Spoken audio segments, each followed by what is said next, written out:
Hello बच्चों, let see the question से let a is equal to z belongs to complex number such that modulus of z minus one plus iota greater than or equal to one less than or equal to two and b is equal to z belongs to a such that modulus of z minus one minus iota is equal to one.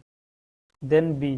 A part is an empty set. C part contains exactly two elements. C part contains exactly three elements. D is an infinite set. तो question को solve करने से पहले हम इसका basic concept सीखेंगे. इसके regarding question को सॉल्व करेंगे. सॉल्यूशन की concept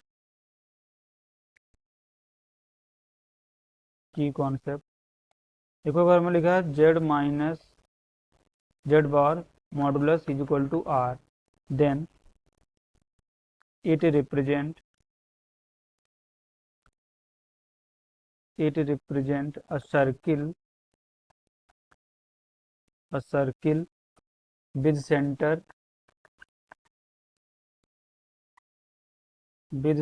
z naught and radius r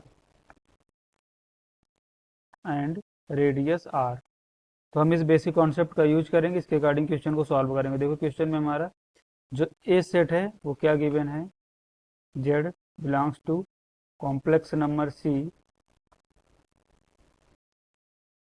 such that Z minus one plus iota greater than or equal to one और less than or equal to two, इसका modulus. देखो हम पहले अगर इसको सिंप्लीफाई करें तो यहाँ से हमें क्या मिलेगा, modulus of z minus one plus iota less than or equal to two greater than or equal to one. तो अगर इसको हम ब्रेक करके लिखें तो क्या लिख सकते हैं, modulus of z minus one plus iota greater than or equal to one and modulus of z minus one plus iota less than or equal to two. तो देखो अगर हम इसको C1 लेट कर लें, इसको C2 लेट कर लें, तो C1 भी एक सर्किल को रिप्रेजेंट करेगा और C2 भी एक सर्किल को रिप्रेजेंट करेगा, जिसका सेंटर यहाँ से हमें क्या मिलेगा, जेड माइनस जेड नॉट के अकॉर्डिंग जो हमने की कॉन्सेप्ट पे डिस्कस किया है. तो वन कामा वन इसका सेंटर मिलेगा. तो देखो एक सर्किल हमारा C1 है और दूसरा सर्किल ये हमारा क्या है, C2 है. तो ये वाला सर्किल C1 है, ये वाला सर्किल C2 है. तो इसका उनके दोनों का सेंटर क्या है, वन कामा वन. अब देखो C1 वाला क्या है, इसकी अगर रेडियस 1 है तो greater than or equal to 1, तो हमें कौन सा पार्ट चाहिए, अगर इसकी यहाँ से रेडियस 1 है तो greater than or equal to 1, तो मतलब हमें ये बाहर वाला पार्ट चाहिए, इंक्लूडिंग इस सरफेस को भी हम इंक्लूड करेंगे. अब देखो C2 वाले में देखें तो जेड माइनस C2 वाले पे देखते हैं कि modulus of z minus one plus iota less than or equal to two. तो देखो इसकी रेडियस 2 है, ये कितना है 2, और इसकी यहाँ से कितनी थी 1. तो इससे हमें less than or equal to मतलब अंदर वाला रीजन चाहिए. तो ये तो कॉमन हमारा रीजन कौन सा आएगा इसमें, ये वाला कॉमन रीजन होगा सेट ए के लिए. ये हमारा क्या होगा, सेट ए के सभी एलिमेंट यहाँ पर इस कॉमन रीजन में होंगे. अब देखते हैं बी के लिए, देखते हैं फॉर बी.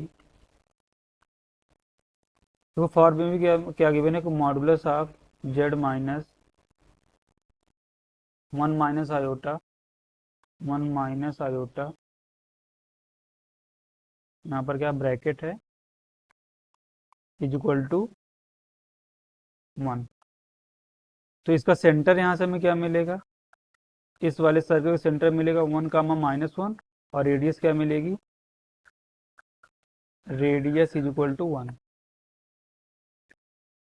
तो देखो जो हमारा पहले वाली कंडीशन थी, ए वाला जो सेट था, तो वहां पर तो हमें सेंटर 1 कामा 1 मिला था, यहाँ पर सेंटर कितना मिला है 1 कामा माइनस 1. तो अगर हम इन दोनों के सेंटर के बीच की डिस्टेंस फाइंड आउट करें तो डिस्टेंस बिटवीन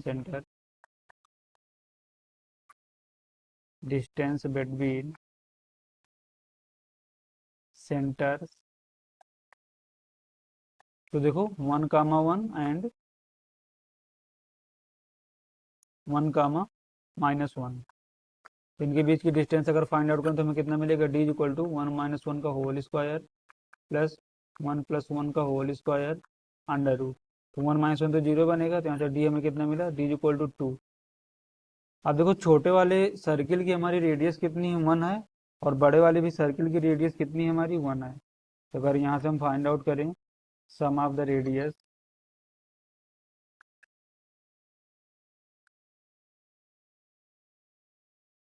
एक की तो रेडियस 1 है, दूसरे की भी हमारी 1 है, तो यहाँ से कितना आ गया 2। तो देखो distance between the centre, centre के बीच की डिस्टेंस, दोनों सेंटर की और रेडियस के सम की इक्वल है। तो मतलब हमारा जो सर्किल C1 है और इस सर्किल को हम C3 लेट कर लेते हैं, तो C1 और C3 एक्सटर्नली टच कर रहे हैं, इसके अकॉर्डिंग जो हमारा ओवरऑल इसका डायग्राम बनेगा, थोड़ा डायग्राम से अच्छे समझ आएगा। एक देखो सर्किल हमारा ये था क्या, C1, दूसरा सर्किल ये क्या था, C2, सर्किल है सब, ये रफ डायग्राम बन रहे हैं। और तीसरा हमारा सर्किल क्या है, C3। देखो इसका तो सेंटर हमारा कितना था, 1,1।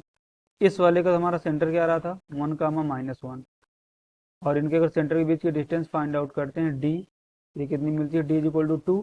और इसका भी रेडियस 1 है और इसका भी हमारा कितना है, रेडियस 1 है। इसके अकॉर्डिंग क्या कर रहे हैं, एक्सटर्नली टच कर रहे हैं। और कॉमन रीजन तो हमारा देखो ये वाला आ रहा था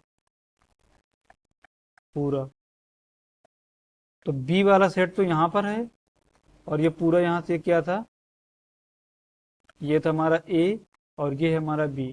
तो देखो यहाँ पर अगर हमें फाइंड आउट करें, तो क्वेश्चन में क्या बोल रहा है, देन बी, तो बी में क्या आएंगे, इनफाइनाइट सेट आएंगे, यहाँ पर बहुत से सेट आएंगे इस वाले रीजन में। तो इसके अकॉर्डिंग देखो हमारा कौन सा ऑप्शन करेक्ट हो जाएगा, तो option D is the correct answer. Hope you understood it well, best of luck.